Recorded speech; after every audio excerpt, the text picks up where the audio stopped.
نحمدہ و نصلی وسلم علی رسولہ الکریم۔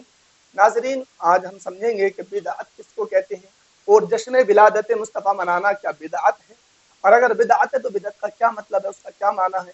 یہ تمام تر چیز پر آج انشاءاللہ میں آپ سے گفتگو کروں گا۔ اس سے پہلے ایک وہابی ملا جی ہیں، آپ بدعت کے متعلق تھوڑی سی ان کی گفتگو سنیں، اس کے بعد میں آپ سے گفتگو کرتا ہوں۔ بدعت سنت کا الٹ ہوتی ہے، یاد رکھیے بدعت سنت کا الٹ ہوتی ہے۔ تو بدعت کیا؟ دیکھیے، ہر وہ عمل بدعت ہے جو ثواب اور نیکی کی نیت سے کیا جائے۔ آپ نے سماعت فرمایا، یہ دس از مائی چیلنج۔ اگر اس طرح سے پوری وہابیت، پوری دیوبندیت بدعتی ہے اور بدعت سے بھری پڑی ہے، جو اصول انہوں نے لیا اور جو حضور کی یہ حدیث لے کر کے جو معنی انہوں نے اخذ کیا، یعنی حضور کی حدیث ہے کلو بدعت ضلالہ و کلو ضلالۃ فی النار، ہر بدعت گمراہی ہے اور ہر گمراہی جہنم میں لے جانے والی ہے۔ اس حدیث کو لے کر کے اور اپنے جو یہ معنی اخذ کرتے ہیں، اس حساب سے تو پوری وہابیت بدعتی قرار پائے گی، پوری دیوبندیت بدعتی قرار پائے گی۔ تو اب یہ کیا ہوتا ہے کہ جاہل تو ہوتے ہی ہیں، ظاہر سی بات ہے، اگر وہابی ہے تو جاہل ہونا تو کمپلسری بنتا ہے نا۔ اگر عالم ہے تو یقیناً نہ وہابی ہو سکتا نہ دیوبندی ہو سکتا۔ دیوبندی اور وہابی ہونے کے لیے جاہل ہونا شرط ہے، ٹھیک، اس بات کو آپ خیال رہیں، نہ ہی ان کے پاس نہ عقل ہے۔ تو بہرحال انہوں نے اس حدیث کو لے کر کے اس معنی اور مطلب کو بیان کرنے کی کوشش کی کہ ہر بدعت گمراہی اور ہر گمراہی جہنم میں لے جانے والی ہے۔ سب سے پہلے دیکھو، میں آپ کو بتاتا ہوں کہ بدعت کا کیا مطلب ہے۔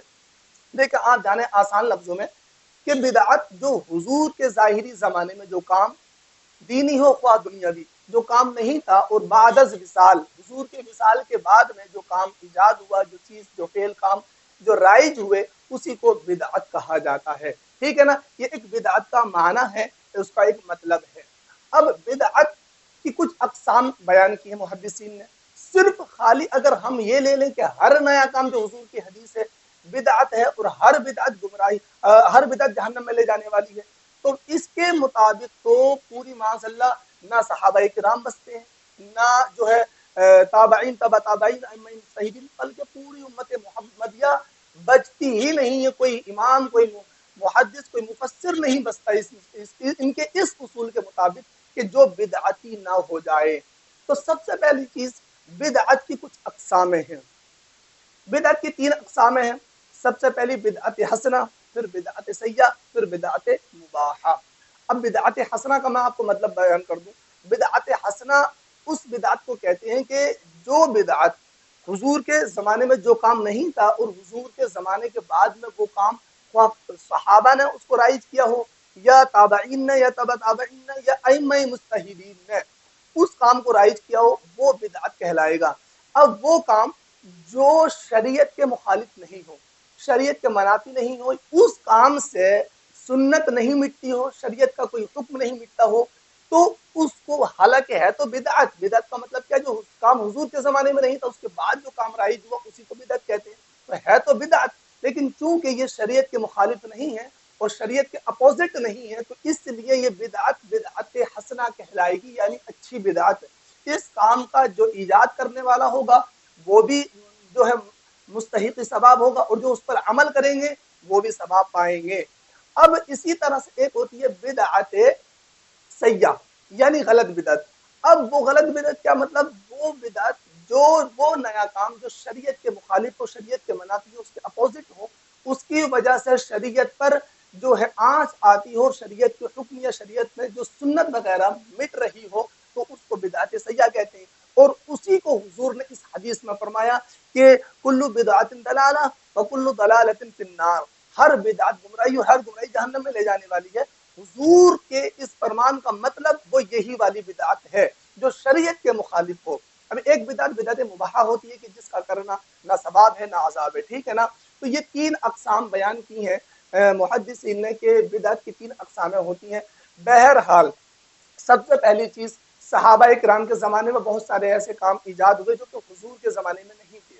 مثال کے طور پر حضرت عثمان غنی نے جو یہ جمعہ کی جو اذان، یعنی اذان دوم جو ہوتی ہے، وہ حضور کے زمانے میں نہیں ہوتی تھی، لیکن حضرت عثمان غنی نے اس کو جو ہے اپنے زمانے میں ایجاد کیا۔ اسی طرح سے فاروق اعظم نے جو تراویح 20 رکعت با جماعت، اس طرح کا اہتمام زمانہ نبوی میں نہیں ہوتا تھا، حضور کے زمانے کے بعد حضرت فاروق اعظم نے اس جو ہے اہتمام کو با جماعت 20 رکعت پڑھنے کا حکم دیا اور جو ہے اس اہتمام کو کروایا. اس کے بعد اسی طرح سے ائمہ مجتہدین نے طبقہ بین کئی ایسے کام اور کئی ایسے علوم و فنون کا ایجاد کیا کہ جو کہ حضور کے زمانے میں نہیں تھے، نہ قرآن میں نہ حدیث میں ان کی اجازت آئی ہے نہ ان کا حکم آیا ہے. تو پھر کیا وہ تمام کے تمام بدعتی ہو گئے؟ اب یہی بات ان وہابیوں کو دیکھا جائے تو یہ وہابی آج کے ٹائم میں بڑے بڑے مدارس بناتے ہیں اور بڑے بڑے اونچی شاندار مساجدیں بناتے ہیں. کیا یہ مسجدیں یہی مدارس اس طرح کے صحابہ کرام نے بنائے یا حضور نے بنائے یا حضور نے بنانے کا حکم دیا؟ جب نہیں دیا اور تمہارے مطابق ہر بدعت گمراہی ہے تو پھر تو تم نے یہ نیا کام کر کے اس بدعتی کام کو کر کے تم تو خود گمراہ ہو گئے، خود جہنمی ہوئے. اپنے اصول کے مطابق تو خود ہی جہنمی ہونا. پھر یہاں پر ایک بات بولتے نہیں یہ ہم جو کام کرتے ہیں وہ دین سمجھ کر نہیں کرتے. تو ارے بھائی دین سمجھ کر پھر کیا سمجھ کر کرتے ہو آپ اگر مسجد بنانے کے لیے بڑی بڑی مسجد میں اے سی لگوانے کے لیے، مسجدوں میں مینار لگوانے کے لیے جو عوام سے پیسہ لیتے ہو، چندہ لیتے ہو، تو کیا کر کے لیتے ہو؟ یہ کیا کر کے لیتے ہو کہ آپ مسجد میں یہ پیسہ لگاؤ، اللہ رب العزت آپ کو کوئی اجر و ثواب نہیں دے گا، اس کے بدلے میں آپ کو کوئی فائدہ نہیں ملنے والا، بلکہ آپ ممبروں سے چلا رہے ہوتے ہو، چیخ رہے ہوتے ہو کہ آپ اللہ کی بارگاہ میں اس مسجد میں اے سی لگانے کے لیے 1 روپیہ خرچ کریں، اللہ آپ کو 70 دے گا، اللہ آپ کے ساتھ یہ بھلائی کرے گا، اللہ آپ کو جنت میں ایک محل بنوا دے گا. اس قسم کی وہاں پر بکواسات کرنے کے بعد وہ پھر جو ہے مینار کے لیے مانگ رہے ہوتے ہو، اے سیوں کے لیے مانگ رہے ہو، اس کی اندرونی ڈیکوریشن کے لیے اس پہ پیسہ مانگ رہے ہوتے ہو. تو کیا یہ کہہ کر مانگ رہے ہوتے ہو آپ یہاں پر اس پہ خرچ کریں، اللہ آپ کو کچھ نہیں دے گا، کیونکہ جو بے دین کام ہوگا، دین سے ہٹ کر کے کام ہوگا، اس کے بدلے میں تو کچھ نہیں ملنے والا. ملے گا تو اسی کے بدلے میں جس کام کو اچھا سمجھ کر کیا جائے گا، ثواب سمجھ کر کیا جائے گا. اور جب ثواب کو سمجھ کر کر رہے ہو تو پھر کیوں کہہ رہے ہو کہ ہم دین سمجھ کر نہیں کر رہے ہیں؟ پھر تو دین سمجھ کر رہے ہو نا، جو ثواب تو دین میں ہی ہے نا، دین سے ہٹ کر کے ثواب تھوڑی ہے. تو یہی بات ہے، اگر جو ہے اس اصول کو ہٹا دیا جائے کہ معاذ اللہ اس تقسیم کو ہٹا دیا جائے بدعت کی، بدعت حسنہ سیئہ مباحہ، تو یقیناً پوری وہابیت، پوری دیوبندیت، پوری جمعیت بدعتی قرار پائے گی اور ان کا ہر فرد بدعتی ہوگا.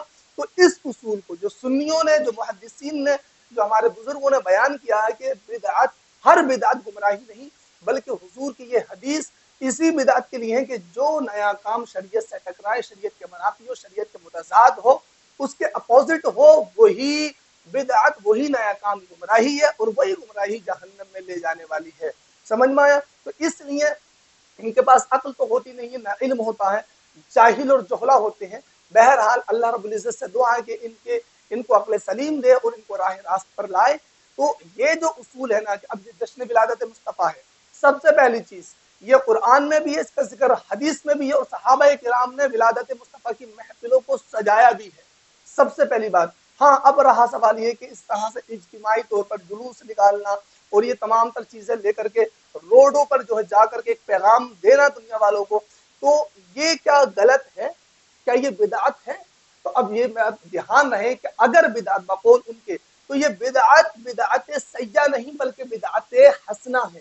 اس کی وجہ سے نہ کوئی شریعت کا حکم مٹ رہا ہے، نہ ہی کوئی سنت مٹ رہی ہے، نہ ہی یہ شریعت کے اپوزٹ ہے، بلکہ اس کی وجہ سے شریعت کو تقویت ملتی ہے. اس کی وجہ سے جب یہ 12ویں تاریخ میں پوری کائنات کا جو عاشقان رسول باہر روڈوں پر نکل کر کے ایک پیغام دیتا امن و شانتی کا، تو اس کی وجہ سے جو امن اور سلام کا ایک دبدبہ اور رعب بنتا ہے، تو یہ تو ایک شریعت کو تقویت والا کام ہے، اس کو مضبوطی پہنچانے والا کام ہے. تو یہ بدعت اگر بقول ان کے کہا بھی جائے تو یہ بدعت وہ بدعت نہیں جو حضور نے فرمایا، بلکہ یہ بدعت وہی بدعت بنے گی جس طرح سے ان کی مسجدوں پر مینار والی وہ بھی ایک بدعت ہے، ان کے مساجدوں میں ایسیاں لگانا، ان کے مساجدوں میں پنکھے، تمام وہ اہتمام کرنا، بہترین کروڑوں روپئے کی مسجدیں عالی شان بنانا، وہ تمام کے تمام بدعت ہیں. جس طرح سے وہ اپنے مدرسوں میں تمام جو کورس وغیرہ اور اس طرح کے علوم و فنون، علم نحو، علم صرف، یہ سارے کچھ پڑھانا اور جو ہے تمام وہ کام جو ان کے خود مدارسوں میں ہوتے ہیں، مساجدوں میں ہوتے ہیں، جس طرح سے وہ زمانہ نبوی میں نہیں تھے. اگر وہ یہ کہتے ہیں کہ یہ جلوس حضور نے نہیں بنایا، صحابہ نے نہیں بنایا، تو پھر وہ مساجدیں، وہ مینار، وہ ڈیکوریشن، وہ کروڑوں روپیہ خرچ کر کے مدارس و ختم بخاری، اس طرح یہ کام بھی تو نہ صحابہ نے کیا، نہ حضور نے کیا، نہ شریعت نے اجازت دی. پھر جہاں اگر وہ صحیح آپ کہہ رہے ہو تو یہ بھی صحیح ہونا چاہیے. اگر یہ بدعت ہے تو پھر وہ بدعت کیوں نہیں؟ اس میں فرق کر کے ان وہابی سے پوچھا جائے، ان دیوبندیوں سے پوچھا جائے کہ تمہاری عقل کہاں چلی گئی۔ نحمدہ و نصلی وسلم علی رسولہ الکریم۔ ناظرین